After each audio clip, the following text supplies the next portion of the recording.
análisis del día y lo hacemos a esta hora con José Lizán. Muy buenos días. ¿Qué tal? Muy buenos días, Eva. José Lizán es gestor de Retromagnus y CAF en Quadriga Asset Managers. José, para empezar, teniendo la mirada puesta, y se cumplen 3 meses desde el inicio de la guerra, la política monetaria parece encarrilarse. Lagarde ya confirmando, ¿no?, en el calendario subida de tipos para las vacaciones de verano, para ese mes de julio, algo con lo que se iba acercando, ¿no?, esa afirmación en las últimas semanas. La FED, que parece alejar de forma oficial las posibilidades de recesión en Estados Unidos. Pero bueno, ¿cómo describirías cuál es el momento del mercado en este momento? Bueno, pues yo creo que es un mercado en ajuste, lo hemos comentado muchas veces, un mercado de normalización monetaria, de vuelta a la política de tipos positivo y de fin del tipos cero y de inyecciones masivas de liquidez, ¿no? Y en ese entorno, pues un entorno de desapalancamiento que fortalece al dólar, ese desapalancamiento, lo comentábamos la semana pasada, el fin del carry trade del dólar. Y un momento pues en el que se produce un receso macroeconómico, no una recesión, ¿no? Se produce un parón macroeconómico que puede derivar en una recesión o no, ya lo veremos, porque como decíamos, tenemos un factor de contrapeso que es la política fiscal, tanto el plan Biden de infraestructuras como el plan de Next Generation europeo está empezando a implementarse, con lo cual vamos a tener ahí un contrapeso en el deterioro macro por el fin de las políticas monetarias con la política fiscal.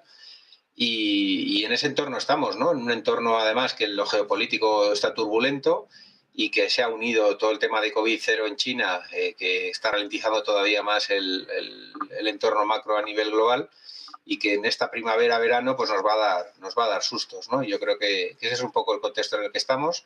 Yo creo que estaremos haciendo probablemente el pico de inflación en estos meses de abril y mayo, aunque sea solo por el efecto base y calendario, pues vamos a ver que las cifras o las tasas de crecimiento de la inflación a partir de ahora se van moderando, pero también es verdad que los commodities están bastante lateralizados, ¿no? No estamos haciendo nuevos altos, pero sí que estamos en niveles altos, ¿no? Con lo cual yo creo que estaremos probablemente haciendo el pico de inflación, y según vaya llegando la ralentización, pues habrá dudas sobre la demanda final de esos commodities y hace o fuerza que los precios no escalen más, ¿no? Yo creo que eso estabiliza un poco las perspectivas de inflación a medio plazo, y en ese entorno estamos, ¿no?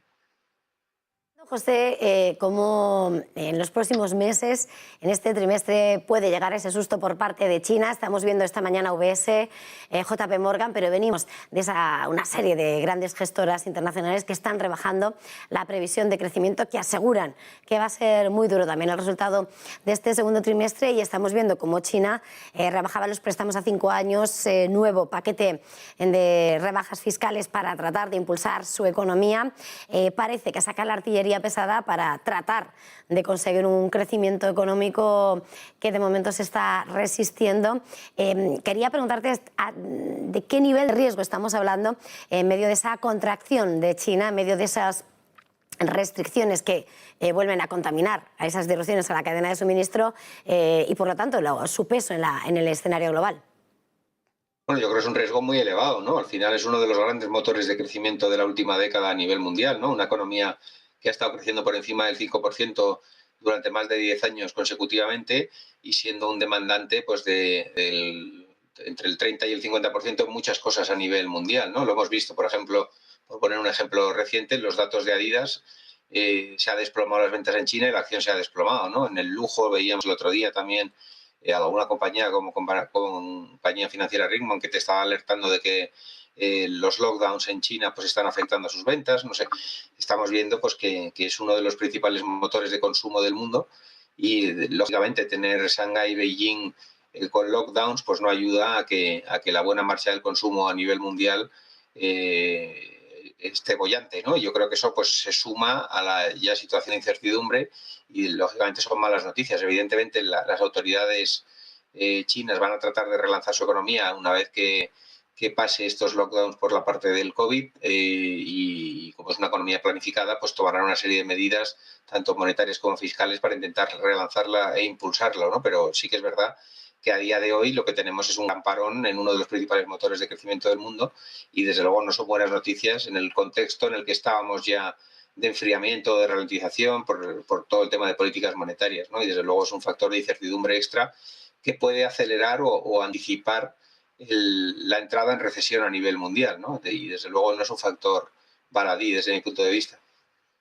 En ese contexto, en medio de las tensiones, además, ese discurso, ¿no?, que parece caldear la gestión estratégica después de Ucrania, perdón, la advertencia de Biden, luego matizada por la Casa Blanca, sobre cuál podría ser la respuesta en caso de que China invadiese Taiwán. Parece que, pese a que por una parte llega el discurso de que sí, Estados Unidos podría rebajar esos aranceles que Donald Trump impuso a China, hay un doble discurso, ¿no?, a la hora de, en ese pulso por liderar esa zona de Asia-Pacífico. Estamos viendo esos esfuerzos por la Casa Blanca por ganar impulso y tracción allí frente a China. ¿Crees que realmente va a poder producirse ese sorpaso o de momento esa situación es difícil? Bueno, desde luego, más tensión geopolítica a la coctelera, ¿no? Sí que es verdad que igual que Estados Unidos dejó muy claro que no pondría botas, ¿no?, como dijo su presidente Biden, ni soldados en suelo ucraniano para defender a Ucrania en el conflicto bélico entre Rusia y Ucrania, o propiciado por Rusia. En Taiwán está siendo mucho más beligerante, ¿no? Y desde luego yo creo que la fuerza también, o los intereses de Estados Unidos o de Occidente en Taiwán y Asia-Pacífico pues son muy importantes a día de hoy. Y también es verdad que la dependencia de China del exterior, pues por todo el tema de la globalización, aunque se está truncando, y es uno de los motivos también que preocupan de la ralentización, ¿no?, de China, no solo el tema del COVID, sino el tema del fin de la globalización y de la repatriación de muchos procesos hacia Occidente, ¿no? Pues eso también nos abre, desde luego, un nuevo frente geopolítico, todo este tablero de ajedrez que hay a nivel mundial, y desde luego puede ser un foco de inestabilidad, aunque sí que es verdad que China tiene mucha más dependencia del exterior de lo que la tenía Rusia, ¿no? Y yo creo que es más difícil ver un conflicto allí, pero bueno, yo creo que en este mundo en el que estamos, en este entorno en el que estamos, nada es descartable, y siempre decimos lo mismo, ¿no?, que esto puede no ser nada, o puede ser la continuación de algo muy gordo, como pasó en Rusia y en Ucrania, pero desde luego pues más inestabilidad geopolítica, ¿no? Aunque sí que es verdad que, como decís, compensado un poco por decir el fin de aranceles de la era Trump, bueno, temas geopolíticos, temas de dialéctica, desde luego es algo que sobrevuela las cabezas desde hace mucho tiempo, el tema de Taiwán, y yo creo que va a ser un tema que va a ser recurrente en los próximos meses, desde luego. Lo que estamos viendo también al mismo tiempo en esas tensiones o cambio, ¿no?, de contrapesos en lo que es el tablero diplomático, estamos también viendo esa guerra de sanciones, guerra económica, y estamos viendo lo que está sucediendo en el mercado de las divisas. Hoy, por cierto, que vemos esa relación, el euro-dólar, que supera ahora los 1,06, 1,0665 unidades. Vemos, por su parte, también como el dólar-yen a la baja en 127,55 unidades. Y más me refiero al mercado de divisas para, de alguna manera, preguntarte cuál es el escenario que estás viendo para el euro, que le estamos viendo en esos niveles que está tocando máximos en la última jornada, en medio, ¿no?, de toda esta escalada de tensiones, en el que también Japón se ha referido al mercado de divisas. Pero bueno, mirando al euro, ¿cómo lo estás viendo y qué representa, por tanto? Bueno, yo creo que va muy ligado al movimiento de bonos, ¿no? Al final, el bono americano, comentábamos semanas atrás, que la zona del 3,20 parecía que era un muro muy difícil de superar, y realmente tocó la zona de 3,23 y rápidamente las yields han caído hasta 2,80 o 2,84, con lo cual ha habido una gran compra de bonos por parte de inversores en este entorno de incertidumbre, ¿no?, después de llegar a un movimiento técnico muy fuerte. Y el euro dólar pasaba un poco lo mismo, ¿no? La zona de 1,045, 1,047 era el mínimo anterior, y luego ya nos teníamos que ir a la fundación del euro allá por los 2000, ¿no?, para verlo en 0,90 cuando se crea, y desde ahí no ha conseguido nunca perforar ese nivel, ¿no?, de la zona de 1,04, 1,05, y lógicamente pues ha tenido un rebote técnico en esa zona, y ha coincidido con el mensaje de Christine Lagarde, ¿no?, de que se acabó la política de tipo cero a la vuelta del verano, ¿no?, y constatar pues que el BCE también va a adentrarse en ese mundo de la normalización monetaria, y en el mundo primero tenemos el fin de los estímulos a lo largo de julio, y luego volver a tipos o tasas de descuento positivas y tipos de interés en positivo por primera vez en mucho tiempo, ¿no? Yo creo que ha sido un movimiento muy ligado al movimiento de bonos y de política monetaria, y que probablemente pues favorezca cierta lateralidad o cierta estabilidad en los mercados también. Yo creo que vamos a tener, con ese rally que estamos viendo un poquito de bonos o esa estabilidad que estamos viendo un poquito ahora después de haber tocado niveles muy importantes, sobre todo en el bono americano, pues probablemente fomente un poquito que los mercados de equity se lateralicen o tengan cierto rebote en la tendencia bajista, ¿no? Que es un poco lo que llevamos comentando 2 o 3 semanas, que ha empezado a producirse. Hoy parece que con el de Snapchat pues volvemos a tener volatilidad en el Nasdaq, ¿no? Y en las tecnológicas, pero sí que creemos un poco que vamos a estar en unos mercados un poquito más laterales ahora, ¿no? Tanto en el mercado de bonos como en el de divisas, como en el de equities, ¿no? Y yo creo que eso, pues ver un lateral de unas cuantas semanas en los próximos días, pues no es descartable, ¿no? Y yo creo que va todo muy, muy interrelacionado, ¿no? Lateral en commodities, lateral en divisas, lateral en bonos y muy probablemente lateral en equities también. Voy a preguntarte por alguno de los protagonistas del mercado que estabas ya apuntando al caso de Snap en las últimas horas, pero antes quería dar un dato pasando por lo que es la economía japonesa, también muy centrada lo que está siendo la debilidad del yen. Hemos escuchado esta mañana a Nakamura del Banco de Japón señalar cómo el BOJ va a continuar con su política monetaria de flexibilidad para ayudar a la economía, y hemos conocido esos datos de PMI esta mañana, el PMI manufacturero de Japón, que se sitúa en 55,3, muy por debajo del 58,8 del dato anterior, y el sector servicios también constata esa relajación de la actividad del sector en 53 puntos frente a los 56,1.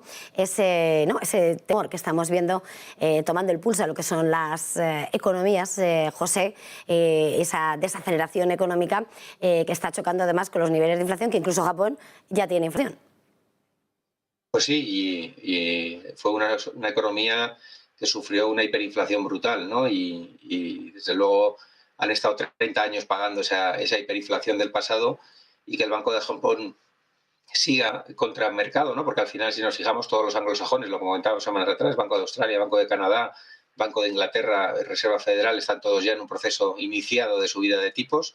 Ahora Christine Lagarde se suma a esta lista de grandes bancos centrales del mundo, ¿no? que normaliza su política monetaria, y Japón es el único bastión que queda como gran banco central del mundo que sigue inyectando y con su política, ¿no? Desde luego, las cifras macroeconómicas japonesas pues no son nada bollantes como para producirse esa retirada de estímulo, pero bueno, la inflación también es verdad que tiene otro pasado en esa economía, y bueno, que está surgiendo.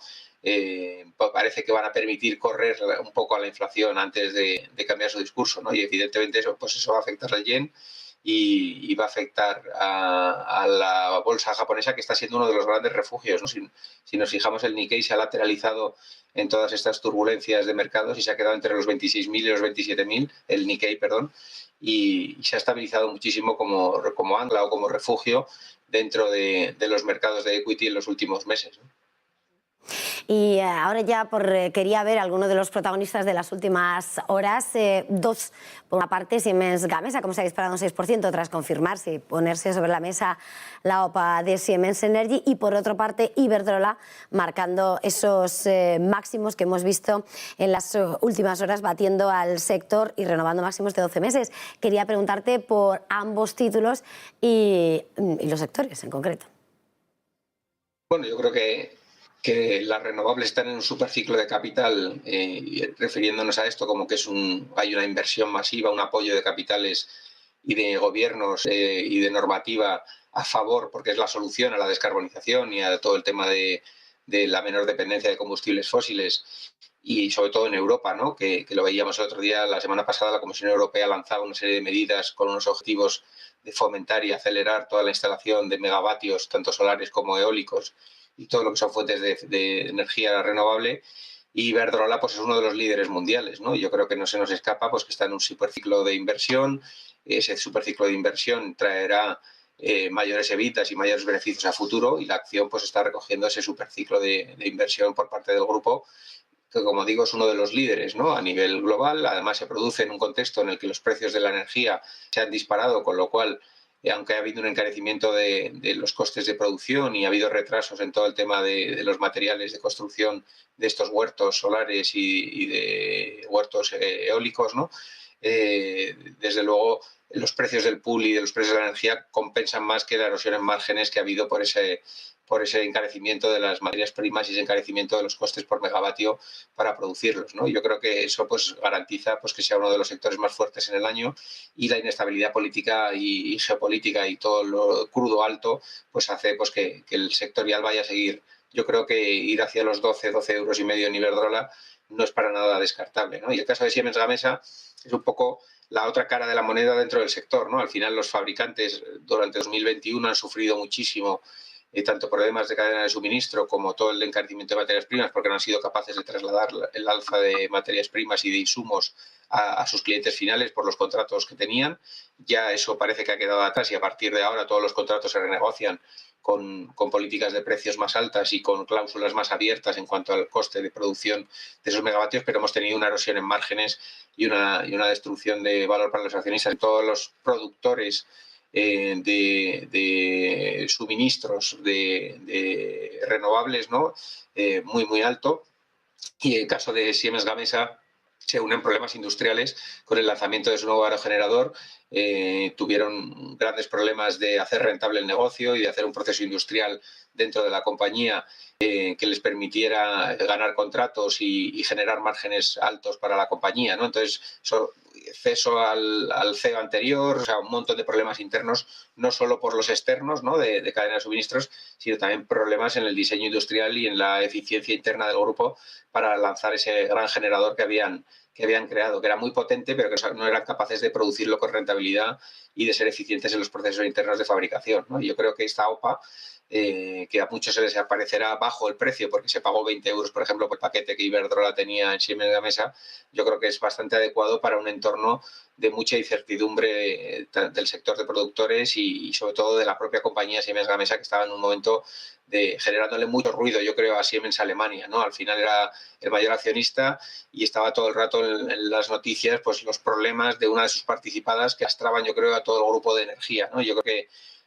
directamente de un plumazo han pagado y van a resolver los problemas de forma interna, quitando el ruido mediático, y yo creo que a los inversores pues les han dado una salida honrosa con un pago en cash, que se especuló mucho tiempo con un pago en acciones, y yo creo que hay que acudir a la OPA porque los problemas de Siemens Gamesa, lo mejor que les ha podido pasar a los accionistas de Siemens Gamesa es esta OPA, coger cash y olvidarse de una compañía que está en problemas tanto de márgenes como industriales. Y para la matriz alemana, pues lógicamente es un buen momento, paga una cifra inferior a lo que ha estado cotizando durante mucho tiempo, y resolviendo los problemas internamente muy probablemente pues sean capaces de generar valor, ¿no? Pero eso va a llevarles tiempo, yo creo que va a llevarles por lo menos 2 años el volver a poner la compañía en rentabilidad y a volver a relanzar el negocio de Siemens Gamesa industrial, ¿no?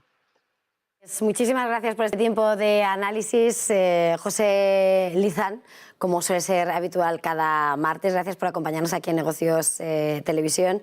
Gestor de Retro Magnus y Caf en Quadriga Asset Managers. Un placer, feliz jornada de feliz negocio. Igualmente a todos, un saludo.